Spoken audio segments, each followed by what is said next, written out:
Your ass is grass. Right. Do you understand? And if I'm you done with this shit. So Tell me who be your looking out for parents those are. cops. All right, I will. Get out of our I'll be neighborhood. looking You're at those supposed to be cops. sheltered in place. Go ahead, put me on social media. You're a little punk. Seriously? Seriously, I called the cops. I can't. What Wow, I'm so scared. I'm so scared. Meanwhile, face coverings while out in public are now mandatory in Riverside County, and residents who don't comply could face a hefty fine. CBS 2's Candace Crone reports from Riverside with more on the new order. The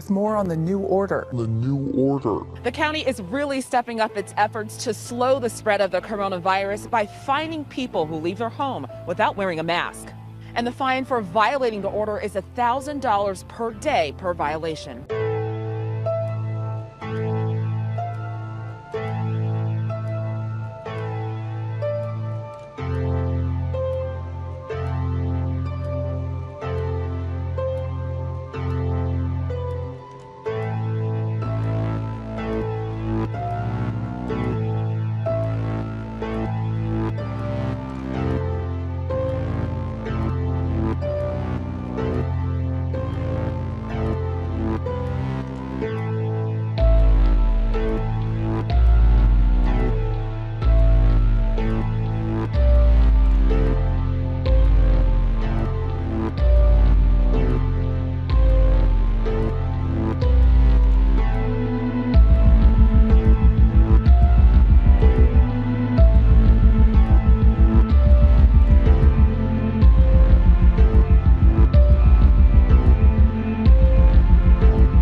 Can you repeat what you just said, please? Well, last Friday, I received a 7-page document that sort of told me that if I had an 86-year-old patient that had pneumonia but was never tested for COVID-19, but sometime after she came down with pneumonia, we learned that she had been exposed to her son who had no symptoms, but later on was identified with COVID-19, that it would be appropriate to diagnose on the death certificate COVID-19. Now, we've not done that. If someone has the pneumonia after and it's in the middle of a flu epidemic, and I don't have a test on influenza, I don't diagnose influenza on the death certificate. I will say this elderly patient died of pneumonia. I don't mean to interrupt you, but my heart is sinking right now as you're telling me this. You're a doctor. Why in the world would they be sending you out information to fill out death certificates, whether the person's been diagnosed with COVID-19 or not, but then to say in the death certificate this person's death was caused by COVID-19? That does not sound right to me. I went to the person in our office who does most of the death certificates over the last 10, 20 years, and I said, does this sound right? I had her look at the documents that I printed off, and she said, well, we've always been told that you always put down just facts. You don't put down any probabilities. You don't put any presumptions down. It's just what you know. And so this is concerning. And it actually gets to your point, Chris. When we start talking about the data that goes into the modeling, we have to ask ourselves a question. Are we being forthright? Are we sharing with the public? Minnesota, North Dakota, we don't need to be having it sugar-coated. We want to know what's going into your modeling. So with that being said, why would they want to skew the number of deaths due to COVID-19?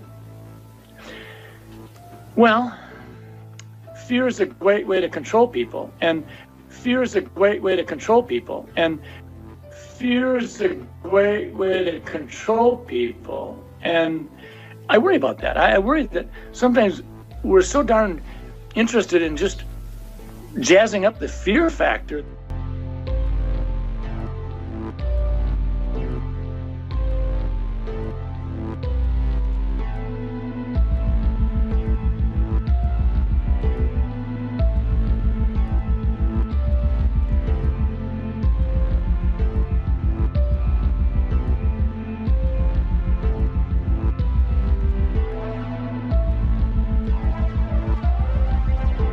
The only answer to the current health and economic disaster is to effectively suspend capitalism. Stop pretending like we're still living in free market, Wall Street rules America. We're not. And the best way to deal with this is to explicitly suspend those rules of capitalism and all the BS mythology that comes with it. Suspend all debt collection, foreclosures, evictions, credit report hits, all of it. The fairy tale about how we can pay it back if only we're good little boys and girls, that has been completely demolished. The healthcare system and other critical industries should be nationalized. We can't wait around hoping the free market will get its act together on gowns and masks and ventilators and other absolutely essential supplies. Hospitals are going to go bankrupt if the government doesn't effectively take them over. It's not even temporary socialism we need, but basically temporary communism. Citizens supported by the government. Major sections of the economy planned by the government. Because 30% unemployment isn't something you bootstrap and free market your way through.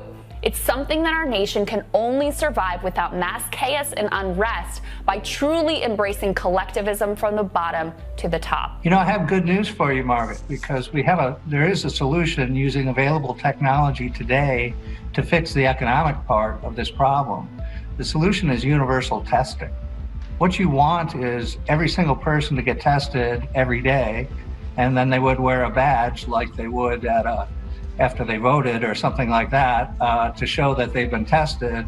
This would immediately sort out who's been infected and who hasn't been infected. That would help the healthcare sector, but it would also help the economy because we could interact with each other with a lot of confidence. Eventually, what we'll have to have is certificates of who's a recovered person, who's a vaccinated person, because you don't want people moving around the world where you'll have some countries that won't have it under control. Sadly, you want to completely block off the ability for those people to go there and come back and move around. They have to get the shot. The vaccinations are so important. This is really going around now. They have to get their shots. It's so important to get not just hundreds of millions, but literally billions of those vaccines, because this is a global problem. And although the US has got the most cases right now, as time goes on, the developing countries where isolation is more difficult and the health system is very weak, sadly, they're most likely to experience the most pain of all as this goes global. Now, the world today has 6.8 billion people.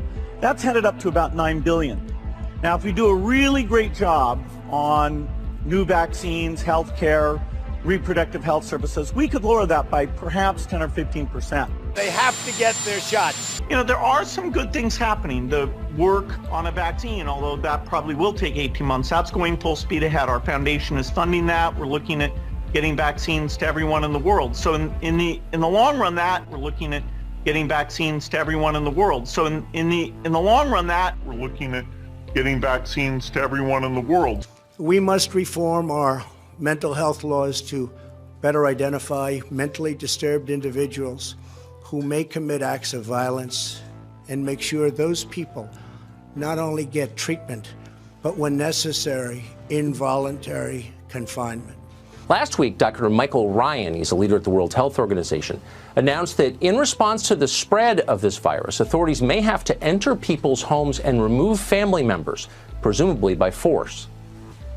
In most parts of the world, due to lockdown, most of the transmission that's actually happening in many countries now is happening in the household, at family level. In some senses, transmission has been taken off the streets and pushed back into family units. Now we need to go and look in families to find those people who may be sick and remove them and isolate them in a safe and dignified manner. We need to make sure that everybody continues to let us know where those folks are. If you've observed recurring violations of the Safer at Home order, please continue to let us know at coronavirus.lacity.org/business violation. You know the old expression about snitches? Well, in this case, snitches get rewards. We want to thank you for turning folks in and making sure we are all safe. Your ass is grass. Right. Do you understand? And if I'm done with this shit. So, be looking out for those cops. All right, I will. I'll be looking out for those cops. Sheltered in place. Go ahead, put me on social media. You're a little punk. Seriously? Seriously, I called the cops. I can't. Wow, I'm so scared. I'm so scared.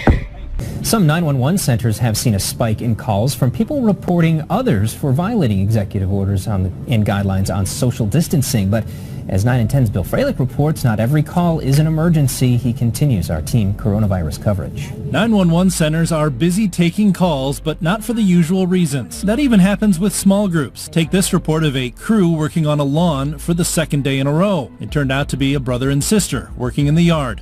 What does opening up look like? Which activities have, like schools, have such benefit and can be done in a way that the risk of transmission is very low? Yeah.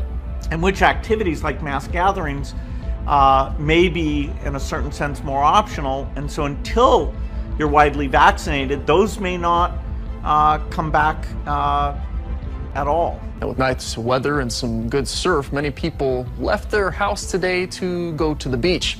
Here's what Sandy Beach Park looked like earlier this afternoon. Now, beach parks across the state remain closed, and while you can conduct ocean activities in the ocean and work out on a beach if you'd like, things like sunbathing can get you in trouble. And as Nikki Schenfeld finds out, some police officers aren't giving out warnings anymore. Some people are still confused about what is and what is not allowed at the beach. People are still coming out to enjoy it, and those that are having to pay a hefty price.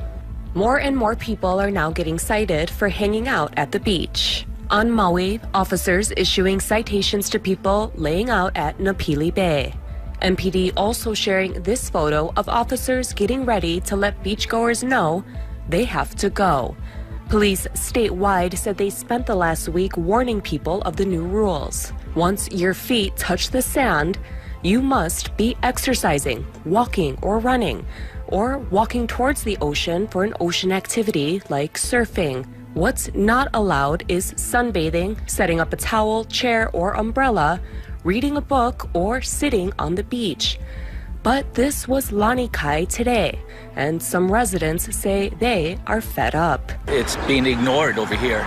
All of us are staying, the most we do is walk or swim or canoe paddle or fish, and they're not doing the 6 feet separation.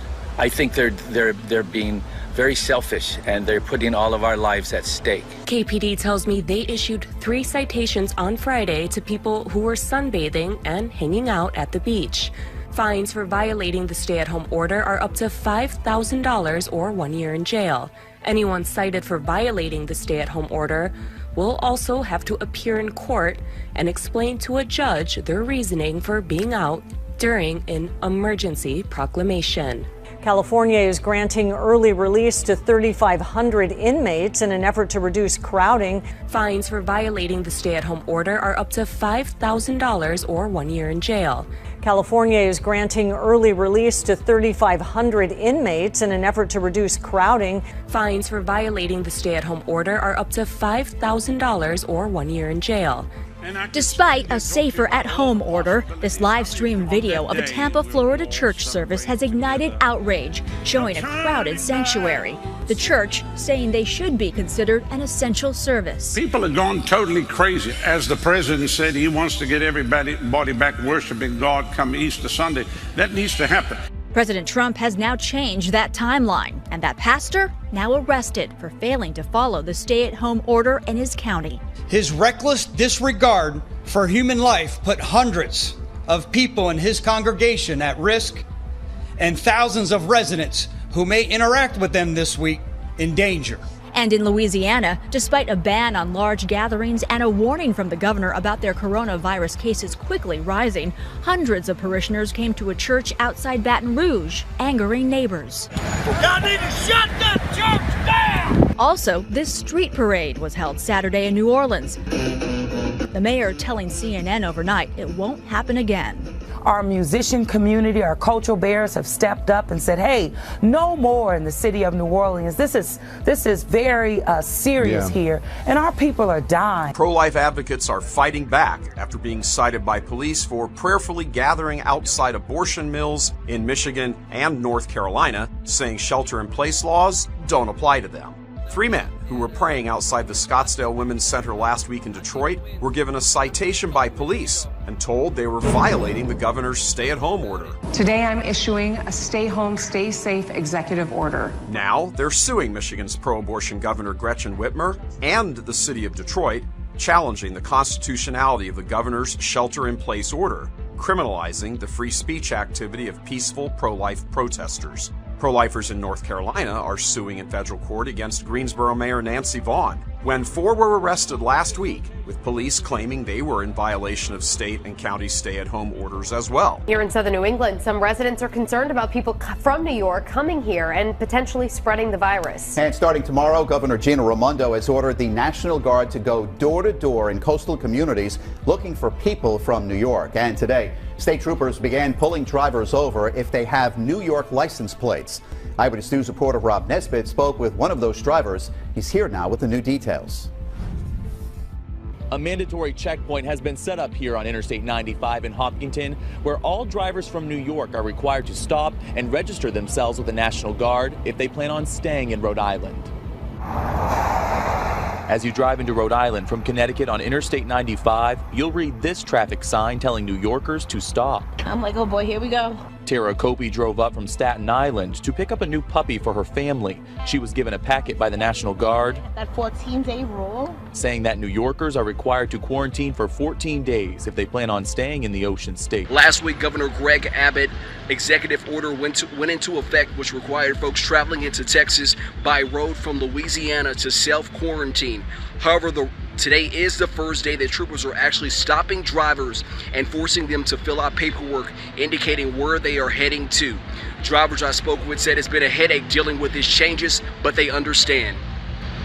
I think it's great that they're trying to protect Texans. Since I am a Texan, I'm coming back home, so I think it's great that they're testing and you'll know for sure. Troopers are allowing those with commercial traffic in semi-trucks to bypass this checkpoint. Failure to comply with this order could result in jail time. California is granting early release to 3,500 inmates in an effort to reduce crowding.